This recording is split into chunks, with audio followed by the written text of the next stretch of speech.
Сәлеметсің бе озат оқушым, бүгін бізде 88-ші сабақ әріпті өрнектер.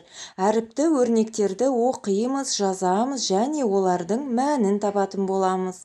Бірінші есеп, әр есепке сәйкес өрнекті таңда. А нұсқасы, киіз үйдің алдында 3 адам отыр. Егер киіз үйдің ішінде Б адам отырған болса, онда мерекеге барлығы неше адам қатысты? Осы А нұсқасына қай өрнек сәйкес келеді? Яғни киіз үйдің ішіндегі адамдарды Б деп алды, иә? Сыртындағы адамдар 3 дейді, суреттен көріп тұрмыз. Екеуін, яғни осы жерде барлығын табуымыз керек. Барлығын табу үшін Б-ға 3-ті қосамыз, иә? Оған бірінші өрнек сәйкес келіп тұр екен, міне қызыл бағытпен көрсетіп қойдық. Енді осы Б-ның орны 5-ке тең және 4-ке тең екен Б.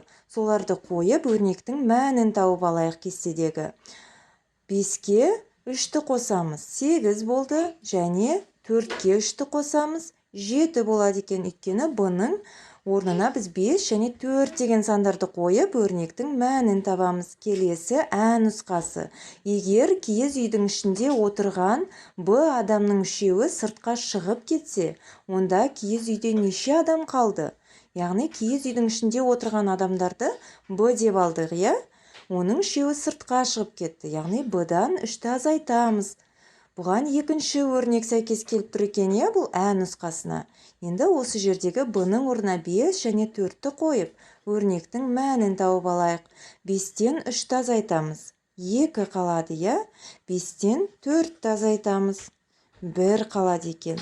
Мінеки кестеге осылай жазып, өрнектің мәнін шығарып алдық. Осы бірінші есепте біз әріпті өрнекті оқыдық, оны жаздық және өрнектің мәнін тауып алдық. Я озат оқушым. Келесі бізде екінші есеп. Қыздар мерекеге арнап моншақтан әшекейлер жасады. 100 азайту А өрнегінің мәнін тап. Мұндағы А 50-ге тең, 20-ға тең және 80-ге тең екен. Яғни мына суретте көрсетілгендей қыздар моншақтардан әшекейлер жасаған екен, иә? Біз осы әшекейлер жасаған қыздарға өрнек құрастырған екен, соны шығарып алайық. Яғни 100 азайту А деген өрнек, иә? А-ның орнына бірінші 50-ді қоямыз, одан кейін 20-ны қоямыз, одан кейін 80-ді қоямыз. 100-ден 50-ді азайтсақ, өрнектің мәні 50-ге тең екен. 100-ден 20-ны азайтатын болсақ, өрнектің мәні 80-ге тең болады екен. Ал 100-ден 80-ді азайтсақ, 20-ға тең болады екен, иә? Келесі үшінші есеп, әріпті өрнектер жаз. А бізде 20-ға тең болғандағы қосындының мәнін тап дейді. Мысалға, мұнда кестеде көрсетілген қосылғыш 50, қосылғыш А дейді. Қосындының мәнін табуымыз керек. А-ның орнына 20-ны қоямыз. 50-ге 20-ны қоссақ, 70 болады екен. Одан кейін А-ның орнына 20-ны қоямыз. 20-ға 20-ны қоссақ, 40 болады екен. Одан кейін тағы да бір А-ның орнына тағы 20-ны қоямыз. 70-ке 20-ны қоссақ, 90 болады екен. Осылай біз әріпті өрнектерді шығарып, өрнектің мәнін, яғни қосындының мәнін тауып алдық, иә? А 20-ға тең болған кездегі қосындының мәнін есептеп тауып алдық осы кестеде көрсетілген бойынша. Келесі бізде төртінші есеп. Төртінші есепте бос орындарға тиісті сандарды ата, сен зерттеушісің дейді. Мына бос орындарға тиісті сандарды атап, өрнектің мәнін тауып алайық. 10-ға 70-ті қоссақ 80 болады екен. 30-ға нешені қосқанда 90 шығады? 60-ты қоссақ 90 шығады екен, иә? 30-ға 60-ты қоссақ 90 болады. 100-ден 70-ті азайтсақ 30 қалады екен. Яғни біз бос орынға 80, 60 және 70 деген сандарды қойып шықтық. Бұл өрнекті былай тексеріп, немесе былай тауып алсақ болады. Мысалы 100 тең 30 дейді. 100 азайту неше болғанда 30 қалады? Ол үшін 70-ке 30-ды қоссақ 100 болады. Немесе 100-ден 30-ды азайтамыз. Сол кезде бос орындағы сан 70 шығады. Келесі өрнек, 60-тан нешені азайтсақ 20 қалады? 40-ты азайтсақ 20 қалады екен. Ол бос орындағы санды табу үшін біз 60-тан 20-ны азайтамыз.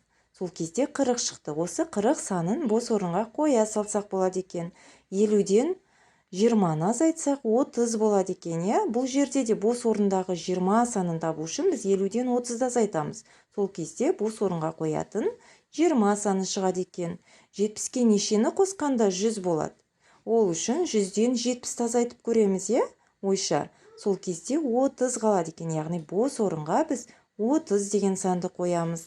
Келесі, қандай санға 60-ты қоссақ 90 шығады? Ол үшін 90-нан 60-ты азайтамыз. Сол кезде бос орындағы сан шығады екен. 30, иә, 30-ға 60-ты қоссақ 90 болады екен. Қандай санға 40-ты қоссақ 100 болады? 60-қа 40-ты қоссақ 100 болады екен, иә? Ал қандай саннан 50-ді азайтсақ 10 қалады екен. Ол үшін 50-ге 10-ды қосамыз. Сол кездегі бос орындағы сан 60 саны шығады. 60-тан 50-ді азайтсақ 10 қалады екен. Келесі бізде 5-ші есеп. Математика күнделікті өмірде суреттегі фигуралардың әр түрін сана. Олар қандай түске боялған? Яғни үшбұрыш, жасыл үшбұрыш және күлгін түсті тағы да бір үшбұрыш, одан кейін қызыл төртбұрыш, сары төртбұрыш және көгілдір үшбұрыш, қоңыр үшбұрышты фигуралар көрсетілген, Енді соларды санап көрейік. Ең бірінші жасыл түсті үшбұрыш нешеу екен суретте? 1, 2, 3, 4 екен, 4 жасыл түсті үшбұрыш деп жазып қойдық. Одан кейін күлгін түсті үшбұрыштан нешеу екен? Оны да санап көрейік. 1, 2, 3, 4 екен, 4 күлгін деп жазып қоямыз. Ал қызыл түсті шаршыдан нешеу болады? 2 ғана екен, 2 қызыл деп жазып қоямыз. Одан кейін сары төртбұрыштан нешеу екен? 4 екен, суретте көрсетілген 4 сары дейміз. Ал көгілдір түсті үшбұрыштан одан да 4 екен. Оны да жазып қоямыз, Ал қоңыр түсті фигурадан нешеу? Оны да санап жазып қоямыз. Мінеки озат оқушым, біздің бүгінгі әріпті өрнектер атты сабағымыз аяқталды. Каналға тіркеліп лайк басуды ұмытпа. Сұрақтарың болса, комментарий бөліміне жаза кете ғой. Келесі сабаққа дейін сау бол озат оқушым.